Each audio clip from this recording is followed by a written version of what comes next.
amazing cast prepared for their roles and, of course, the creative magic that the production team poured into this stellar project. With that, let's get it rolling with our Q&A, starting with, from Rappler, Rob Andrew Donghiapon. Gandang hapon sa'yo, Rob. Good afternoon po. First question for Kiko. After yung success ng Lumuhod Ka sa Lupa, ano yung gusto mong i-achieve dito sa Totoy Bato? Maramdaman mo sa FPJ. You and everyone else. Gusto ko sana maramdaman nila si The King dito sa ginagawa namin kasi yun yung inspirasyon at sana that's the goal.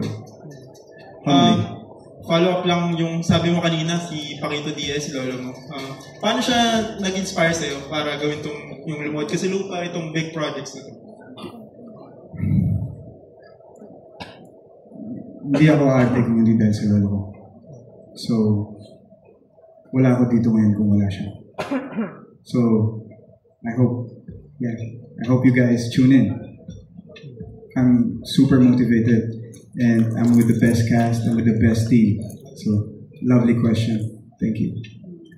Next question ko naman for Bea Binene. Medyo interesting yung character mo dito.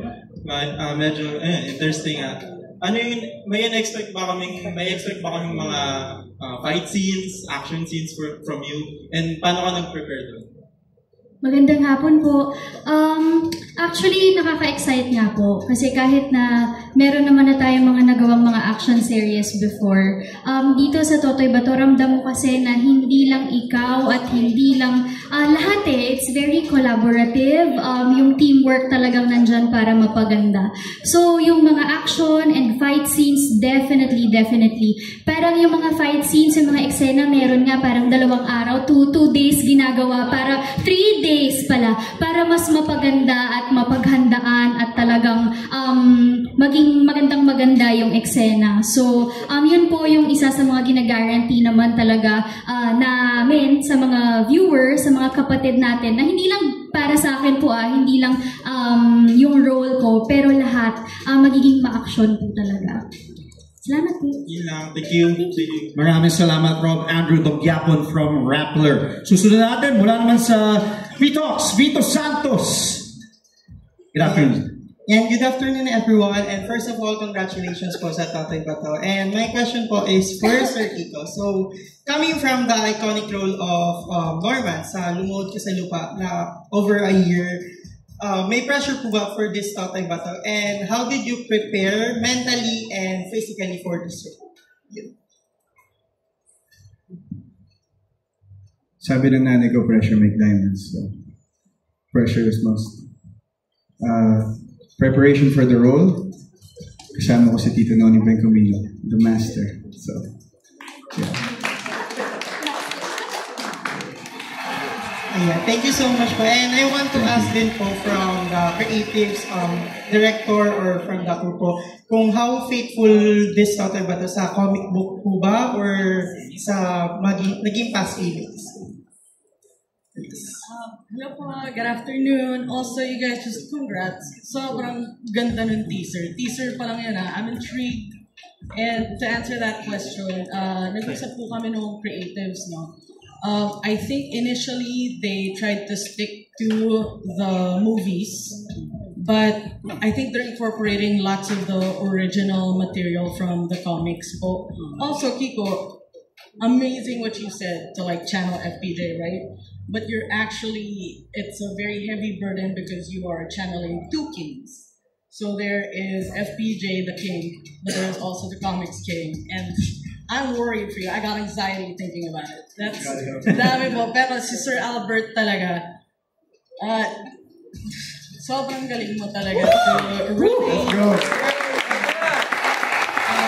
Naman po ako ng I was made privy to the plot secrets. So, hindi ko na papahabain kasi baka mamaya mabulgar ko ulit. Pero meron po na plot secrets and according to the teaser, I think madideliver nyo well. Ang daming magugulat and like what Sir Art said, totoo po talaga yun.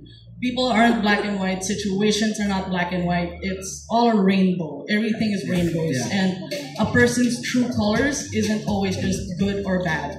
Sometimes we're all the colors of the rainbow. I just want to thank you guys so much. I hear how you talk about your dedication to this project, and it sobrang na-touch po kami, I'm sure, my brother and I, kasi ito po yung first hero ng daddy namin na lalabas. So hearing how excited, enthusiastic, and dedicated you are to all this, it's really an honor for all of us. Thank you so much. Sir Albert, thank you. And congratulations. Maraming salamat dito. Susunod naman po from Rain Check, Rain De Ocampo. Hello, good afternoon po sa inyong lahat. My first question is for Derek. Derek, how is this different from the yung inyong very hit na Lumuhod? And anong mga ginawa ninyo dito na kakaiba na talagang kakaabangan ng mga manonood natin? Actually, the real challenge is paano may ibang Lumuhod Ka sa Lupa sa Totoy Bato, since yung bida namin kasama ibang mga cast ay tumatawid from that series papunta sa Totoy Bato, and even the production team, the creative team. But I think we are guided by kung ano yung sinimula ni Direk Carlo J. No? Magkaiba siyang kwento. Totally magkaibang kwento.